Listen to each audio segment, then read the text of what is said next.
बिस्मिल्लाहिर्रहमानिर्रहीम। नाज़रीन अस्सलाम वालेकुम। नाज़रीन, आज हम बात करेंगे, एक तो इस मुल्क में आइन और कानून का जो मजाक उड़ाया जा रहा है उस पर, दूसरा इमरान खान के नाम पर जो वोट लेकर आए उनका भी इम्तहान शुरू, तीसरा शूकाज नोटिस भी जारी होना शुरू हो गए, और चौथा सब फड़े जाएंगे, और पांचवा जो है वो ये है कि शेर अफजल मरवत और अली अमीन गंडापुर का इम्तहान शुरू हो गया।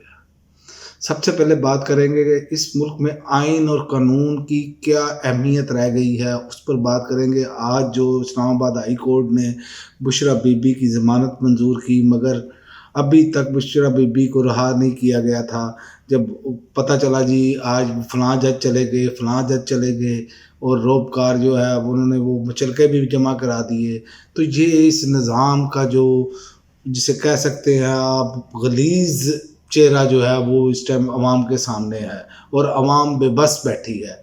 इसका कैसे सदेबाब किया जा सकता है जब आइन और कानून को ही नहीं माना जा रहा। जज के वो हो गया है, लेकिन इसके बावजूद आप देखें रिहाई नहीं। ये एक बड़ी शख्सियत की बात हो रही है। इमरान खान इस मुल्क के मकबूल तरीन लीडर है, और बुशरा बीबी उनकी बेगम है, और आम आदमी के साथ क्या होता होगा ये हमारे सामने है। ये एक इतना बड़ा सवालिया निशान है कि आम आदमी के साथ जो जुल्म होता होगा वो किस लेवल का होता होगा, कि यहाँ पर तो ये आलम है। तो दूसरी जानिब आप देखें कि मियाँ साहब जब आए, उनको उनके लिए क्या सहूलतें इसी निज़ाम ने दी। एयरपोर्ट पर गए, अंगूठे वहाँ पर लगवाए, सारा कुछ किया। यानी कि ये निज़ाम जो है ये स्टेटस को का की बंदी बनकर रह चुका है, और इस मुल्क को चलाने वालों की मर्जी नहीं है, इसलिए जो बुशरा बीबी को वो रिहाई नहीं मिली। इसका मतलब तो ये है, अवाम को पैगाम ये दिया जा रहा है, ना अदालतें आज़ाद हैं, ना ही मुल्क आइन और कानून के मुताबिक चल रहा है। तो ये तो सारा कुछ पैगाम सबके सामने है।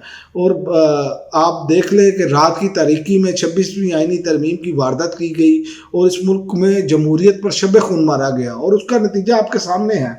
उसका नतीजा वो भी आप देख लें कि एक सीनियर मोस्ट जज लगते हैं, यहाँ पर एक नया कानून बनाकर अपनी मर्जी के कवानीन इन्होंने तब्दील किए, जिस तरह के इन्होंने पहले आकर किए। अपने आप को खुद ही एनआरओ दिया, फर्द जुर्म लगने जा रही थी मियाँ शहबाज शरीफ साहब पर, और आपने देखा कि उसी दिन जो है वो उनको वज़ीर आज़म बना दिया गया। तो ये वो सारी चीज़ें हैं जिसने अवाम को बदज़न करके रख दिया है, लेकिन इसमें कसूर भी अवाम का बहुत ज़्यादा है।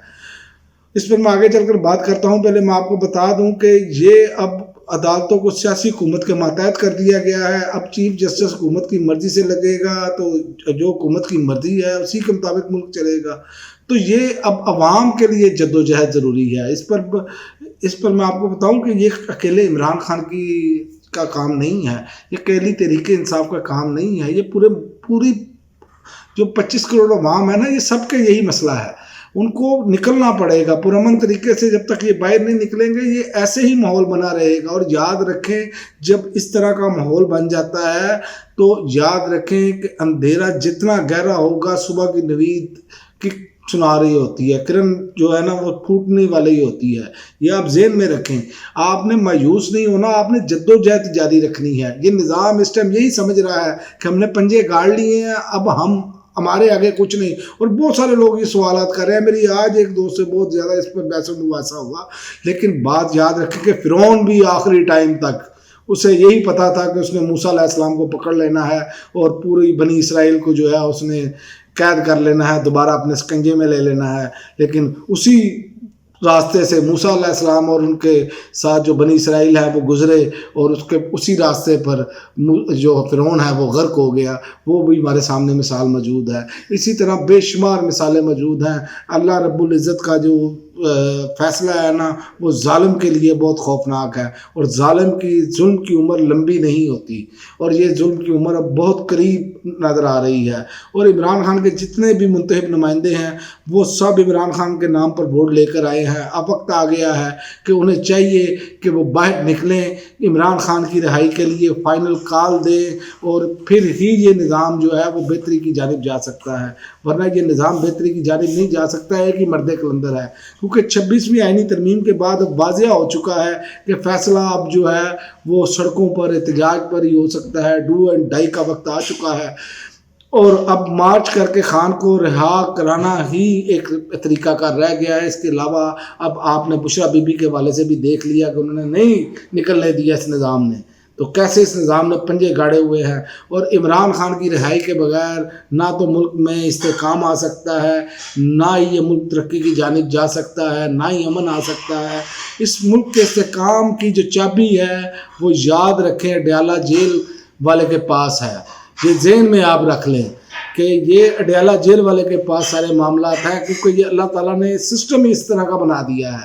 یہ اللہ تعالیٰ کی قدرت ہے، اس میں ان کا کوئی کردار نہیں ہے. عمران خان کا کوئی آپ اسپیشل خصوصیت نہ سمجھے، لیکن یہ اللہ تعالیٰ کا ایک سسٹم ہے، اسی وجہ سے یہ سب کچھ ہو رہا ہے. اور تحریک انصاف کے جو ٹکٹ ہولڈر احتجاج میں نہیں شامل ہوتے رہے ان کو بھی شوکاز نوٹس جاری کر دیے گئے ہیں. بل صفائی کا موسم شروع ہو چکا ہے اور یہ معاملات اب اسی طرح چلنے ہیں. اب یہ پھر ایک مرتبہ چھلنی چل پڑی ہے اور یہ چھلنی جو ہے یہ تحریک انصاف کو بالکل صاف کر دے گی. یہ میں آپ کو بتاؤں، اللہ کے ہر کام میں کوئی نہ کوئی حکمت ہوتی ہے. اور دوسرا، سب پڑھے جان گے وفاقی کابینہ نے national cyber crime investigation agency rules کی منظوری دے دی. سوشل میڈیا پر پراپیگنڈا، ہراسانی اور افواہیں پھیلانے والوں کے گرد گھیرا تنگ، سائبر کرائم کے خلاف سخت کارروائی اور ڈیجیٹل رائٹس کا تحفظ کا آغاز ہو گیا ہے. وفاقی کابینہ نے سوشل میڈیا پر پراپیگنڈا، ہراسانی کے واقعات میں ملوث افراد اور افواہیں پھیلانے والوں کے گرد مزید گھیرا تنگ کر دیا ہے. یعنی کہ اب کوئی اختلاف رائے رکھنے والا بندہ جو ہے وہ اپنے آپ کو محفوظ نہ سمجھے. اور اس پر انہوں نے ذرائع کا کہنا ہے کہ سائبر کرائم میں ملوث جو افراد ہیں ان پر 5 تا 15 سال سزا اور بھاری جرمانہ ہو سکے گا. ذرائع کا کہنا ہے کہ 11 ماہ بعد NCCIA پورے اختیارات کے ساتھ فعال کر دی گئی ہے. یعنی کہ شمالی کوریا والا کام لگا دیا گیا ہے. کوئی آپ کی ذاتی اظہار رائے نہیں ہے، آپ تنقید کریں گے تو اس پر یہ سارے چارجز لگائے جائیں گے. تو یہ کیا ہو رہا ہے؟ یہ ایک ظلم کی جسے کہتے ہیں آخریت کو چھو رہے ہیں. اور یہ معاملہ جو ہے نا، یاد رکھیں، یہ یورپی یونین سب سے پہلے بھنگڑے ڈالتی ہے. یہ جیسے ہی آپ دیکھیں گے امریکہ کے الیکشن ہوں گے، یہ معاملہ ان کی نیند کھلے گی پھر، کیونکہ بائیڈن انتظامیہ نے چونکہ پیچھے سپورٹ ہے اس رجیم کے پیچھے، تو جیسے ہی بائیڈن انتظامیہ گرے گی اور ٹرمپ آئے گا، جس کے امکانات بہت زیادہ روشن ہو چکے ہیں. امریکہ میں تمام سرویز بتا رہے ہیں کہ ٹرمپ جو ہیں وہ جیت رہے ہیں. تو یہ پھر جا کے معاملات جو ہے نا ان پر شکنجہ ٹائٹ ہوگا. اس کے علاوہ اگر کرنا ہے تو پھر وہ ایک ہی طریقہ کار ہے کہ اس عوام کو جو ہے پرامن طریقے سے اپنا حق لینے کے لیے نکلنا ہوگا. اس لیے میں کہہ رہا ہوں کہ اب امتحان شروع ہو چکا ہے علی امین گنڈا پور کا اور شیر افضل مروت کا، کیونکہ ان دونوں رہنماؤں نے احتجاج کی بات کی تھی. اللہ تعالیٰ انہیں ہمت اور استقامت عطا کرے اور اپنی عزت جو ہے عوام میں بڑھائیں، تاکہ کیونکہ انہوں نے بلند و بانگ دعوے کیے تھے کہ ہم باہر نکلیں گے اور بھرپور طریقے سے نکلیں گے اگر یہ 26ویں آئینی ترمیم اور چیف جسٹس جو ہے وہ سینئر ترین نہ لگائے گئے. تو یہ تو اب ان کا امتحان شروع ہو گیا. بڑھ کے مارنا آسان ہے، کام کرنا مشکل ہے. اور آخر میں آپ کو بتا دوں، قاضی فائز عیسیٰ صاحب کے ساتھ جو جسٹس منصور علی شاہ کے ساتھ انہوں نے ہاتھ کیا تھا نا، قاضی فائز عیسیٰ صاحب کے ساتھ بھی ہاتھ ہو گیا ہے. اب فل کورٹ جو بلایا گیا ہے ان کی، جسٹس منصور علی شاہ نے چیف جسٹس کی تقریب حلف برداری میں بھی شرکت نہیں کریں گے، وہ عمرے پہ چلے گئے ہیں. اور جو ان کے بدائی دی جا رہی ہے عشائیہ، اس میں بھی منصور علی شاہ شرکت نہیں کریں گے. اور انہوں نے بھی جاتے جاتے سرپرائز ان کو دیا ہے کہ جو آپ جیسا کر کے جا رہے ہیں آپ اسی سلوک کے لائق ہیں. تو لہذا آخر میں آپ کو بتا دوں، اب بات جو ہے نا وہ عوام کے پاس ہے. عوام اگر بھرپور طریقے سے نکلتی ہے تو پھر یہ معاملات بنیں گے، ورنہ یہ یاد رکھیں یہ شمالی کوریا بن چکا ہے اور مزید اب سختیاں ہونے جا رہی ہیں. اب تک کے لیے ناظرین اتنا ہی، اجازت دیجیے. اللہ حافظ.